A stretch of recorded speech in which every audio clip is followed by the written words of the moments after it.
आपके जो मिसाइल आते हैं डिफेंस पता है 11 के 11 एयरबेस एक दिन में उड़ गए थे आपके, पता है।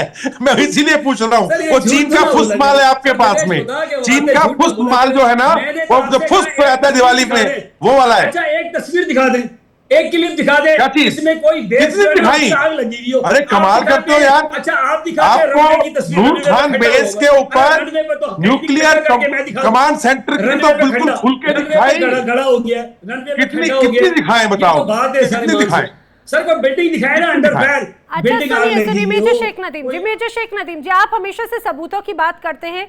कितनी तस्वीरें पेश की गई, कितनी सैटेलाइट इमेजेस पेश की गई। अरे खुद आपके जो आका हैं उनकी तरफ से भी, आपके उसी अमेरिका की तरफ से कई बार ऐसी कई रिपोर्ट सामने आई हैं जिसमें तमाम एयर बेसिस के, अभी भी वहां पे नूर खान एयर बेस पे तो आपने एक बार फिर से वहां पे काम शुरू कर दिया। मैं एक बार यहाँ पर अब हिमांशी जी का रिएक्शन ले रही हूँ। हिमांशी जी, जिस तरह से अभी तो ठीक है मेजर शेख नदीम जी, अब यहाँ पर उनको लगता है कि भाई एक तरफ वो पड़ जाते हैं सबकी बातों का जवाब देते हुए।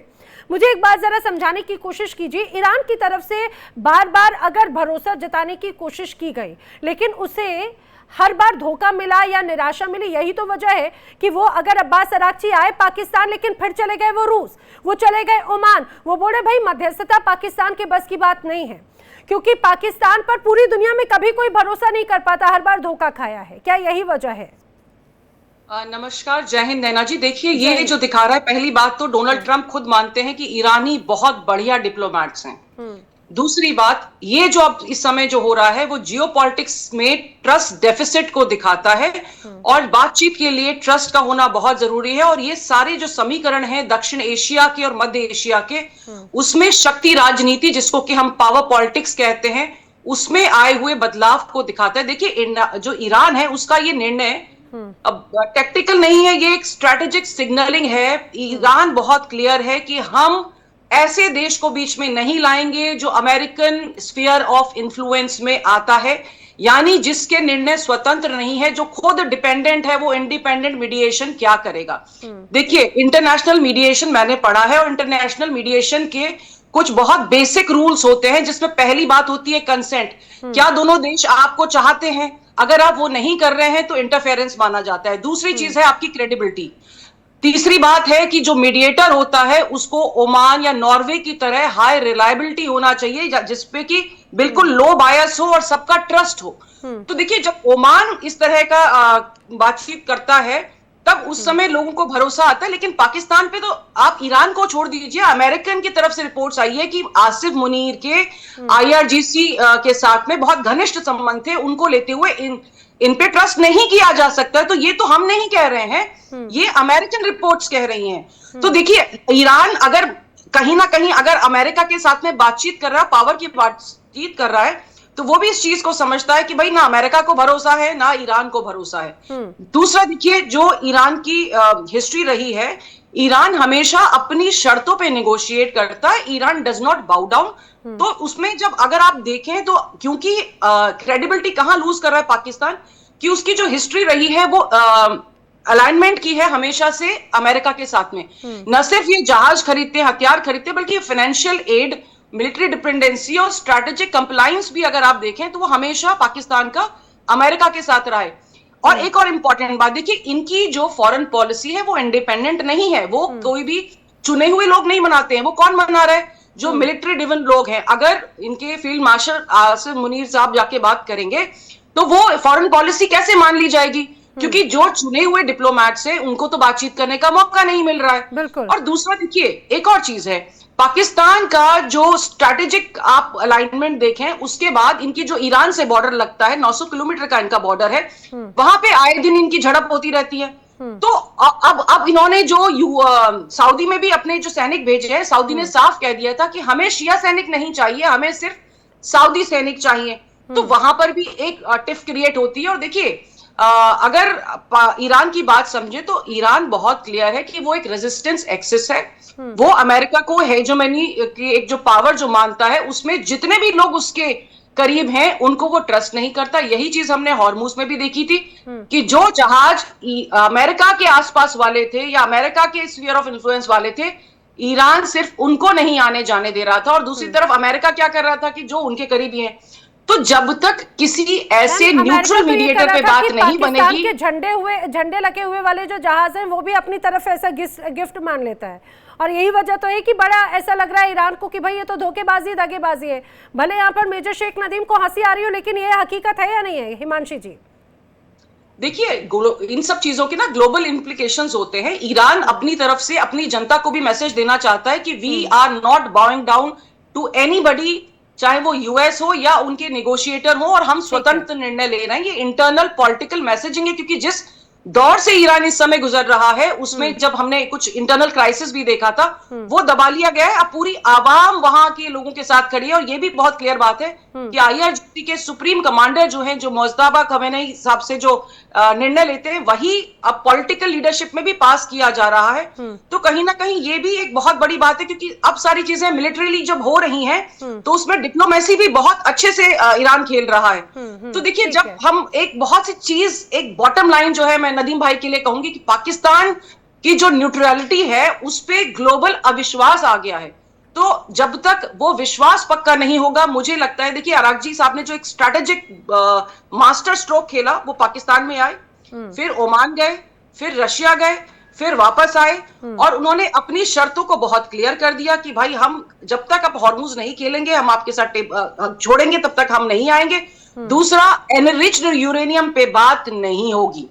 तो ईरान इज वेरी क्लियर। और अब वो मुझे लगता है कि ये जो 15 दिन से इन्होंने रावलपिंडी में कर्फ्यू लगाया हुआ है, इस्लामाबाद में जो कर्फ्यू लगाया हुआ है, जो लोग परेशान हो रहे हैं, वो इनको अब खोल देना चाहिए, क्योंकि अब ईरान तो नहीं आ रहा है। ईरान ओमान या नॉर्वे कहीं जाएगा, इनके पास तो बिल्कुल नहीं आएगा। तो अपनी जनता को कम से कम राहत दे दीजिए। ठीक है, जनता को राहत मिल रही होती तो आखिर बात कहां से कहां होती। और मुझे लग रहा है कि अमर मस्तिकान जी ज्यादा बेहतर बता पाएंगे पाकिस्तान की जनता को कितनी राहत है या नहीं। अमर मस्तिकान जी, बॉर्डर में पहले से ही बड़े तनाव हैं। देखिए, एक तरफ अब तो खुद ये बात भी स्पष्ट अब तो तालिबान की तरफ से भी कह दी गई कि जिस रूप में वो भारत से नहीं लड़ पाया, यही वजह है कि अफगानियों पर हमले करता रहता है आए दिन। अब बलूचिस्तानियों का क्या हाल है पाकिस्तान के अंदर, वो भी हम सभी जानते हैं। और देखिए, सबसे हैरान करने वाली बात ये, अमर मस्तिकान जी और मेजर शेख नदीम आप भी सुनिएगा, एक तरफ भरोसा जीतने की बात ईरान के साथ में करते हैं, वहां पर पीस टॉक की बात होती है, लेकिन बॉर्डर एरिया में अटैक करवा देते हैं, बॉर्डर से अंदर ईरान में दाखिल करवा रहे होते हैं आतंकियों को। ये कैसे भरोसा पाएंगे? जी जी नमस्कार, आपका शुक्रिया। देखें नैना जी, आपने मुझे आज पाकिस्तान का कहा, प्लीज आइंदा ना कहें। अरे मैं तो बलूचिस्तान का जिक्र कर रही थी। जी शुक्रिया। शुरू में आपने कहा ना नदीम अकेले नहीं है, मैं भी उनके साथ। हाँ। तो मैं ऐसे मुल्क जिसको कि अंग्रेज ने बनाया, इतने जबरदस्त हिंदुस्तान का बंटवारा करके, अंग्रेज के एजेंट, इनके बानी आधा 2 घंटे के लिए भी जेल नहीं गए। मुझे थोड़ा सा ये जवाब दें, थोड़ा ये सोच के बताएं, ऐसा मुल्क आप बना रहे हैं और उसके जो फाउंडर्स हैं, जो उसके वो 2 घंटे के लिए भी जेल नहीं गए। ये कौन सा बकवास मुल्क बना रहे हैं आप? आप अंग्रेज के एजेंट हैं। आपने एक बहुत जबरदस्त जो भारत है उसका बंटवारा अंग्रेज के कहने पे कराया। अगर ये बंटवारा नहीं होता तो देखे ये खुद भी शांति में होते और आज भारत जो है नंबर 1 पे होता दुनिया में। आज बहुत सारे मामलों पे चौथे नंबर पर है, इन्हीं के कम नजरी से। यही सेपरेटिस्ट हैं, ये हमें कहते हैं ना सेपरेटिस्ट। और मेरी तो दिल की तमन्ना है कि आज से 100 साल बाद अगर कोई बच्चा बलूचिस्तान जिंदाबाद कहे तो वहां वो वंदे मातरम भी कहे। मेरी तो दिल की तमन्ना है। देखें, ये लोग जो है ये कम नजर हैं। ये जो है अंग्रेज के कहने पे इन्होंने ये सारा गट्टिया काम किया, आज भी ये अमेरिका के कहने पे नाच रहे हैं। इन्होंने इनका तो मिसाल वो शादी खाना जैसा है, वो शादी हॉल जिसमें ना इलेक्ट्रिसिटी है ना पानी है, तो बाराती भी नहीं आएंगे ना दुल्हन वाले आएंगे। कैसे होगा ये मामला?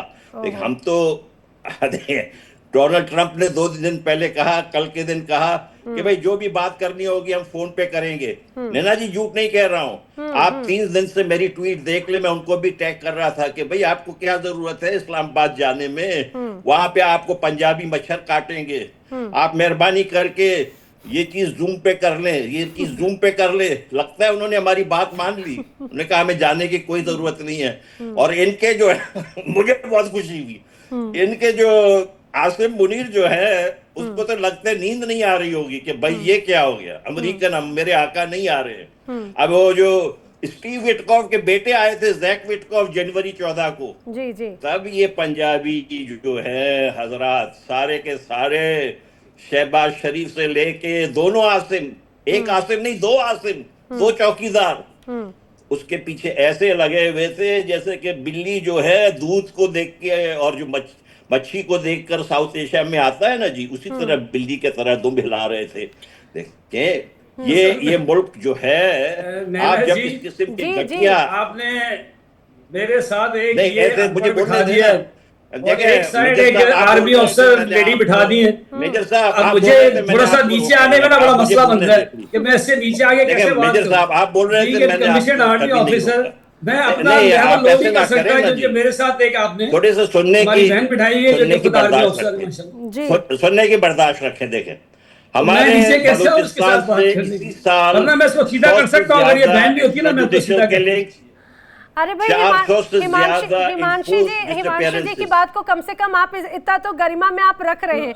वेल हिमांशी जी शायद अहमद मस्तिकान जी की कोई रिएक्शन देना चाह रही हूँ उस बात पे, फिर मैं मेजर शेख नदीम आप ही का रुख कर रही हूँ। जी हिमांशी जी, देखिए मस्तिकार भाई ने एक बात कही शादी की, तो हमारे यहाँ देखिए एक रिवाज होता था जो पाकिस्तान में भी होगा, बलूचिस्तान में भी होगा, जब शादियां होती थी नाई को भेजा जाता था कि भाई आप रिश्ता लेके जाइए, वापस आइए और ये हमारी मांगे हैं, इनको ऐसे पूरा कीजिए, शादी इस तरीके से की जाएगी, दुल्हन ऐसे रवाना होगी।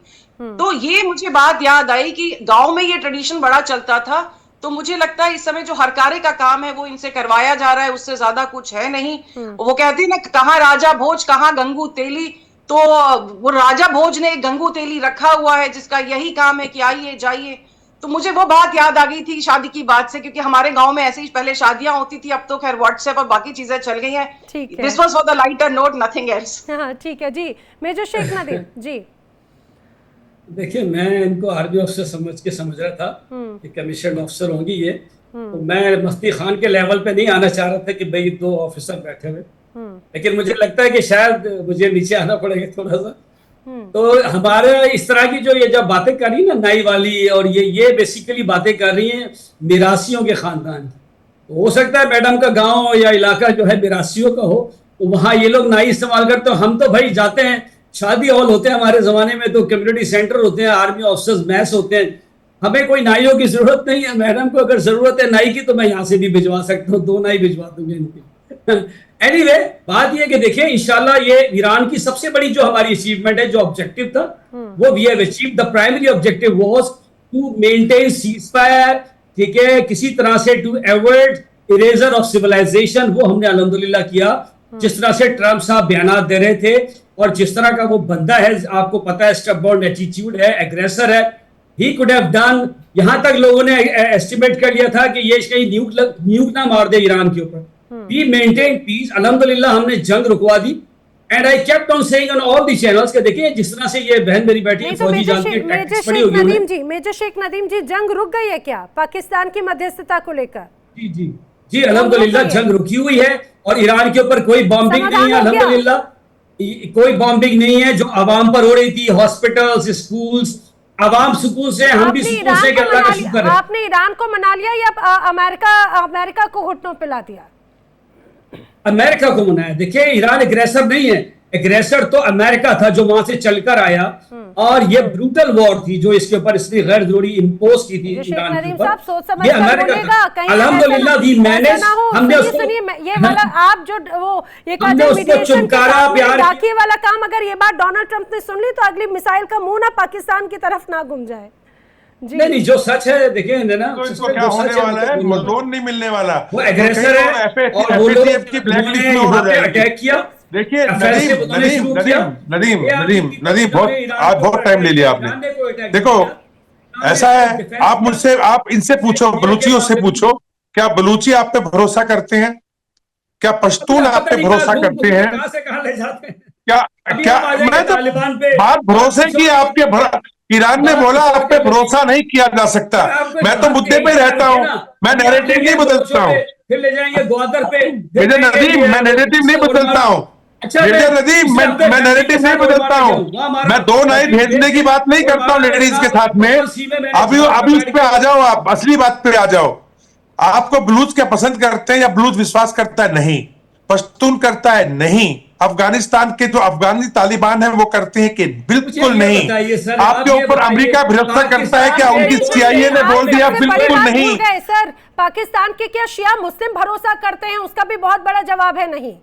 शिया मुस्लिमों पर तो गोलियां चलवा दी जाती हैं। अभी मुझे आप एक बात बताओ, जब आपके ऊपर कोई बंदा भरोसा ही नहीं करता, आप ये अपना बड़े पाकिस्तान ये पाकिस्तान वो, अरे भाई ये सर्टिफिकेट लेके कहां से आते हो? आपके पास एक ही सर्टिफिकेट है जो कि ऑक्सफोर्ड यूनिवर्सिटी की फ्यूचरिस्टिक जो स्टडीज है ऑन सिक्योरिटी, उन्होंने कहा था कि 2/3 तंजीमें आतंकियों की, टेररिस्ट की, उसके दाता आप हैं। अब आपके आसिम मुनीर ने सोचा सस्ते के अंदर चापलूसी करके वर्ल्ड स्टेज के ऊपर आकर के ईरान और अमेरिका की अगर यहाँ बात करवा दें, वही जैसा कि अभी हिमांशी ने बोला नाई बन के, मैं बताता हूँ नाई क्या क्या करते हैं आपके यहाँ, कौन कौन निकाह, अस्तगफिरुल्लाह आपके यहाँ निकाह जो है ना कॉमन पब्लिक में, आर्मी की बात छोड़ो, आर्मी तो पाकिस्तानी है ही नहीं, आर्मी पाकिस्तानी नहीं है। निकाह के अंदर आप लोगों के यहाँ वही लोग जाते हैं, रिश्ता ढूंढ के लाते हैं, आप भी अपने परिवार में ढूंढते होंगे, आर्मी वाले तो पाकिस्तानी है नहीं। तो छोड़ो हिमांशी की बात में, मैं उस टाइम नहीं बोला आपसे, अब आप इस पे आ जाओ, चलो छोड़ो ये नाई वगैरह छोड़िए, ये टॉपिक नहीं है। टॉपिक ये है मेजर नदीम, टॉपिक ये है कि आपके ऊपर ईरान बिल्कुल भरोसा नहीं करता, और आपके आसिम मुनीर ने सोचा कि मैं ईरान जाऊं, वहां पे गले मिलूं, साथ में किसको लेके गया? अरे अस्तगफिरुल्लाह, मोहसिन नकवी अस्तगफिरुल्लाह, मोहसिन नकवी को लेके गए। अरे शर्म करो, ट्रॉफी चोरी करने वालों को साथ लेके जा रहे हो और बोलते हो कि शांति का संदेशा लेके आ रहे हैं। नहीं करते, उसे चेहरा बनाने की कोशिश की गई थी। रिजवी साहब, क्या यही एक बड़ी वजह है कि खुद पाकिस्तानी भी कंफ्यूजन में है कि भाई बात किससे करनी है? पाकिस्तान के प्रधानमंत्री से करनी है या फिर यहाँ के जो जनरल हैं उनसे करनी है? आखिर बड़ी भूमिका में है कौन? क्योंकि सब एक दूसरे से ऐसा लग रहा है कि सब मनाने की कोशिश कर रहे हैं और ऐसे फूके हुए कारतूसों को बातचीत के लिए आगे भेज दे रहे हैं। मोहसिन नकवी जिसपे कोई भरोसा नहीं करता, जिनके ऊपर खुद चोरी का तमगा लगा हुआ है। देखें, मुझसे सवाल पूछा है ना? जी रिजवी साहब, हाँ जी। बेसिकली अब मोहसिन नकवी की बात यहाँ आई है। सबसे पहले हमें देखना है कि जो लास्ट में जो इलेक्शन हुआ था वहां जी, तो उस इलेक्शन में तो अभी तक भी यही बहस होती है कि फॉर्म 45 से आओ, क्योंकि वहां जो मौजूदा हुकूमत है, जारी तौर की ये हुकूमत जो है कि उनको हराया गया है कि जो वहां अक्सरियत से जीत गए थे, और उन्हीं में एक सिक्का मोहसिन नकवी भी हैं। ये वो सिक्का है कि जो हमेशा वहां की एब्लिस्टमेंट के साथ रहा है, और इस वजह से उनको वो इस्तेमाल कर रहे हैं कि ये नकवी हैं, ये शिया कम्युनिटी है, बट कम्युनिटी उसको एक्सेप्ट नहीं कर रही है। शिया कम्युनिटी गवर्नमेंट से एक्सेप्ट कर रही है। शिया कम्युनिटी तो हमेशा वहां तो बेचारे मार खाती रही है, चाहे गिलगित हो, चाहे वो पंजाब हो, चाहे इलाहाबाद हो, चाहे वो हजारा कम्युनिटी हो, चाहे वो पारा चिनार हो, तो 50,000 पर बोलती है भाई, उनको नहीं है। अब उनके जो अभी हाथ इतने खून से रंगे हुए हैं इन लोगों के, अब उनका दूसरा भी एक मकसद है। वो मकसद ये है कि ईरान जो एक इस्लामिक कंट्री है, जो एक शिया कम्युनिटी, तो वह भी ऐसी कुछ करने जा, लेकिन ईरान वो सब है कि अब ये अब्बास अरागची के बारे में अभी हमारे नदीम भाई ये कह रहे थे कि फिर वो पाकिस्तान बाहर क्यों आ रहे हैं?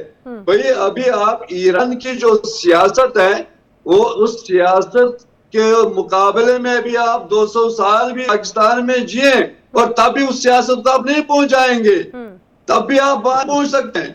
लेकिन आपसे पहले आप एक काम करें, जो वहां की अकलियत है उनको आप हिफाजत दें। उसके बाद ये जो कटोरा है ना, कटोरा, इस कटोरे को आप अगर एक गिले बंद करेंगे, मेरे ख्याल में जो प्याज 300 रुपए किलो है वो 600 रुपए पहुंच जाएगा।